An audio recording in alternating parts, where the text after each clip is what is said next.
बालेन अब उहाँ एउटा युथ अवतार हो नेपालको लागि।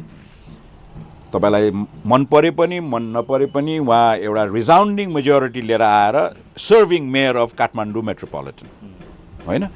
उहाँको आफ्नै क्रेज छ, उहाँको आफ्नै काम गर्ने शैली छ, उहाँको आफ्नै फ्यान फलोइङ छ, उहाँको चाहिँ नि उहाँप्रति आश राख्ने युवाहरूको जमात ठुलो छ। यदि बालेनको चाहिँ नि डेमोग्राफिक र बालेनको चाहिँ नि जनबेसले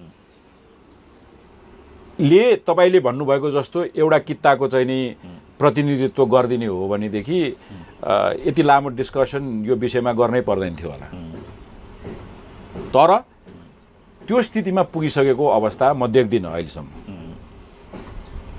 तर त्यो स्थितिमा पुग्दैन भन्ने कुरालाई पनि म नकार्न चाहिँ चाहन्न।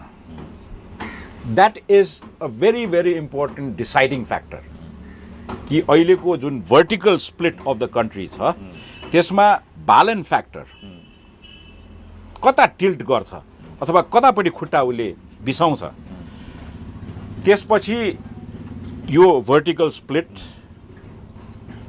टोटली अफ ब्यालेन्स हुन्छ अनि एउटा देशले मोड लिन्छ जस्तो मलाई लाग्छ।